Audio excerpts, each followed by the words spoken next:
जय हिंद साथियों, कैसे हैं आप सभी का हमारे चैनल पर फिर से स्वागत है। देखिए मेरे भाई, आज का वीडियो जो है ना, आपको बता दें कि मैं एक छोटे भाई के कमेंट पे बना रहा हूँ।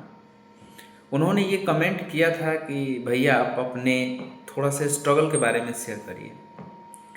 मेरे भाई, आपको बता दें कि पढ़ाई सभी करते हैं, लेकिन नौकरी केवल 1 से 2 ही % लोगों का हो पाता है। ऐसा क्यों? आपको पता है कि मेरे लाइफ में हमने कितना स्ट्रगल किया है, तब आज हमने सर्विस पाया है। जो हमें पर्सनली जानते हैं मेरे भाई, वो कमेंट करेंगे और कमेंट करके ज़रूर बताएंगे कि मैं कहाँ सेलेक्ट हूँ। और जो सबसे पहले कमेंट करेंगे, बताएंगे, उनके लिए हमारे तरफ से छोटा सा प्यार भरा गिफ्ट भी रहेगा। देखिए मेरे भाई, मेहनत आपको क्यों करना है, सरकारी नौकरी क्यों लेना है, इसके पीछे का भी आप कुछ रीज़न होता है, जिसे अगर आप समझने का प्रयास करेंगे तो आपको लगेगा कि वास्तव में मेहनत हमें करना चाहिए। आज मैं जब अपने कार्यालय जा रहा था तो आज बहुत ज़्यादा कुहा था। तो मुझे ऐसा लग रहा था कि मुझे कुछ दिखाई नहीं दे रहा है, कुछ दिखाई नहीं दे रहा है।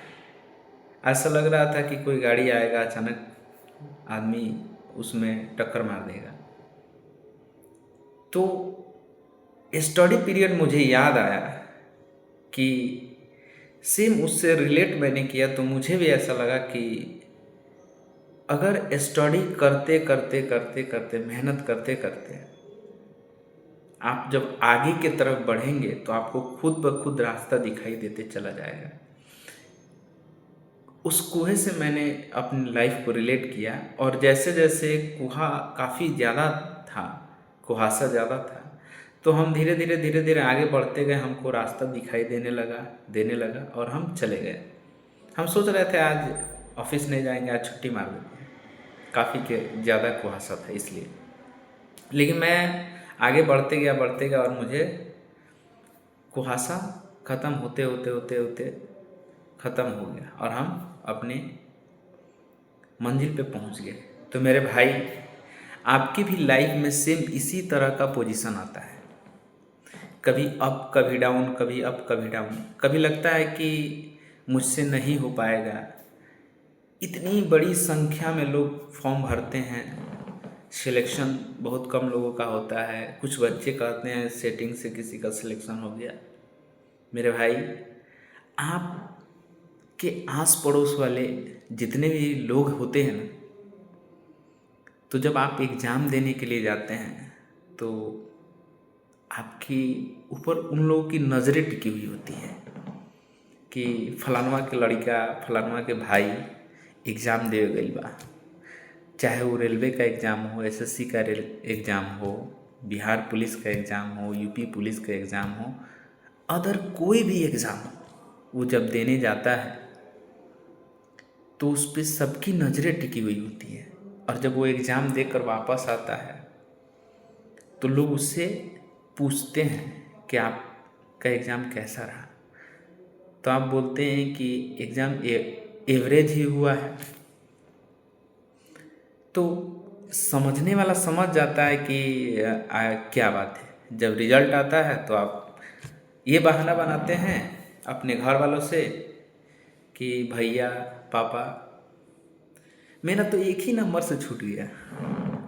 मुझे लग रहा था कि मेरा रिज़ल्ट हो जाएगा, लेकिन देखिए ना, 1 नंबर से मेरा छूट गया। दूसरा ब्लेम क्या लगाते हैं कि मेरा क्वेश्चन सही था, लेकिन विभाग ने उस चीज़ को गलती कर दिया है। 1 नंबर मेरा आ गया होता तो मेरा सिलेक्शन हो गया होता। अपने दोस्तों में, अपने सर्किलों में आप ये बातें फैलाते हैं कि 1% के लिए मैं चूक गया, नहीं तो आज मैं बीपीएससी क्लियर कर लेता, बिहार एसआई क्लियर कर लेता, बिहार पुलिस क्लियर कर लेता, railway NTPC group D, RRB JE, SSC GD इन तमाम एग्ज़ामों में मैंने अपना 1-1% के चलते मैं चूक गया। मेरे भाई, ये सारी बातें केवल और केवल अपने दिल को सांत्वना देने के लिए आप कहते हैं। असल स्ट्रगल जो होता है ना मेरे भाई, वो स्ट्रगल जानते हैं क्या होता है?